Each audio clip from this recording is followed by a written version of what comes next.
રહ્યા છો India news ગુજરાતના મહત્વના સમાચારની શરૂઆત કરીએ બિહારથી। બિહારની વાત કરીએ તો શ્રાવણ સોમવારે બિહારના લખીસરાયના અશોકધામ મંદિરમાં નાસભાગ મચી ગઈ છે।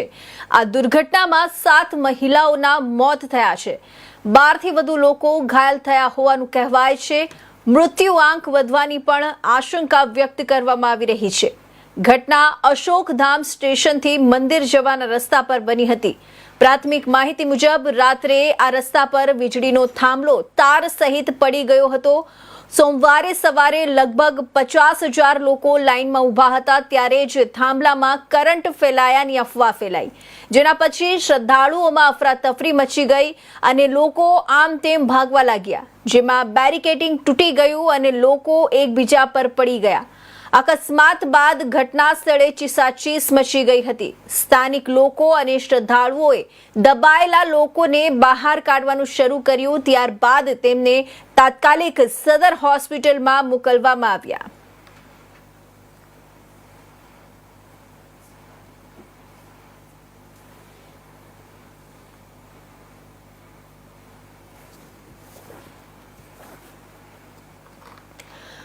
તો આ તરફ આપણે વાત કરી રહ્યા છીએ બિહારની, જ્યાં શ્રાવણ સોમવારે બિહારના લખીસરાયના અશોકધામ મંદિરમાં નાસભાગ મચી ગઈ છે। આ દુર્ઘટનામાં 7 મહિલાઓના મોત થયા હોવાનું કહેવાયું છે। 12 થી વધુ લોકો ઘાયલ થયા હોવાનું કહેવાઈ રહ્યું છે। મૃત્યુઆંક વધવાની પણ આશંકા વ્યક્ત કરવામાં આવી રહી છે। આ ઘટના અશોકધામ સ્ટેશનથી મંદિર જવાના રસ્તા પર બની હતી। પ્રાથમિક માહિતી મુજબ રાત્રે આ રસ્તા પર વીજળીનો થાંભલો તાર સહિત પડી ગયો હતો।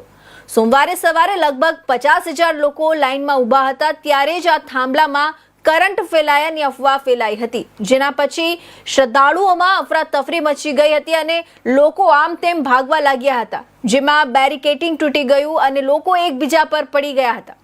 આ અકસ્માત બાદ ઘટના સ્થળે ચીસાચીસ મચી ગઈ હતી અને સ્થાનિક લોકો અને શ્રદ્ધાળુઓએ દબાયેલા લોકોને બહાર કાઢવાનું શરૂ કર્યું હતું। ત્યારબાદ તેમને તાત્કાલિક સદર હોસ્પિટલમાં મોકલવામાં આવ્યા હતા। તો આ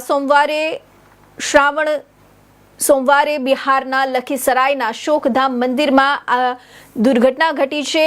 મંદિરમાં નાસભાગ મચી ગઈ હતી, જેના કારણે 7 મહિલાઓના નાસભાગમાં મોત નીપજ્યા છે અને 12 થી વધુ લોકો ઘાયલ થયા હોવાના સમાચાર મળી રહ્યા છે। આ મૃત્યુઆંક વધવાની પણ આશંકા વ્યક્ત કરવામાં આવી રહી છે।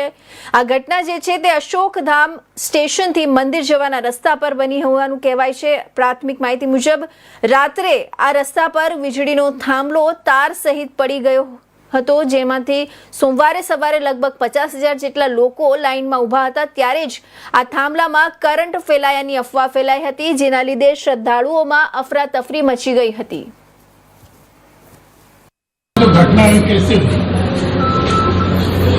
ये रेलवे स्टेशन है अशोकधाम हॉल्ट।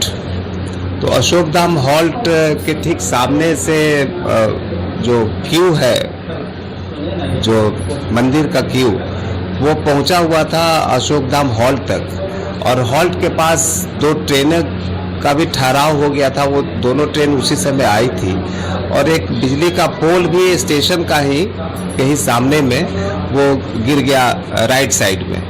तो जो पुरुष का क्यू था उसके राइट साइड में पोल था, उधर गिरा तो पुरुष सब भगदड़, मतलब एक अफवाह फैल गया कि बिजली गिरा है। हालांकि वो केबल वायर था। तो लेफ्ट साइड में महिलाओं का क्यू था, उसके ऊपर प्रेशर बढ़ा, महिलाएं एक के ऊपर एक सब गिरती चली गई क्योंकि वो खेत था और हम लोग सब कोई वहीं मौजूद है। एम्बुलेंस वहीं मौजूद है, चलंत एम्बुलेंस है, टोटो एम्बुलेंस है। हम लोग सब वहीं 200 मीटर की दूरी में ही सुबह से 3 बजे से मार्च कर रहे हैं। पूरा पुलिस प्रशासन, एसएसबी का जवान, जिला प्रशासन। और ये अचानक में 2 मिनट की बात थी, वो हुई, लेकिन सबको भेज दिया गया यहाँ पर। अभी बड़े दुखद घटना है। हम लोग सदर हॉस्पिटल आए हुए हैं, पता कर रहे हैं। कितने लोगों की मौत हुई? अभी 7 लोगों की, 7 महिलाएं हैं। घायलों की संख्या पता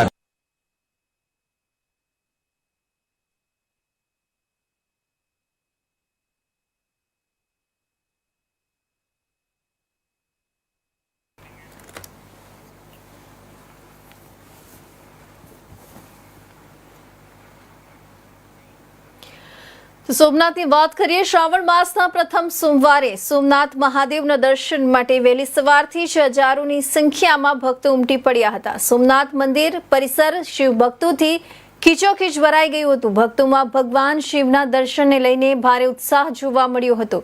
સમગ્ર મંદિર પરિસર હર હર મહાદેવ અને જય સોમનાથના જય ઘોષથી ગુંજી ઉઠ્યું હતું. શ્રાવણ માસને ધ્યાનમાં રાખીને સોમનાથ ટ્રસ્ટ દ્વારા દર્શનાર્થીઓ માટે સુચારુ વ્યવસ્થા કરવામાં આવી છે. શ્રાવણ દરમિયાન સોમનાથ મહાદેવના દર્શન માટે લાખો ભક્તો પહોંચે તેવી શક્યતા છે.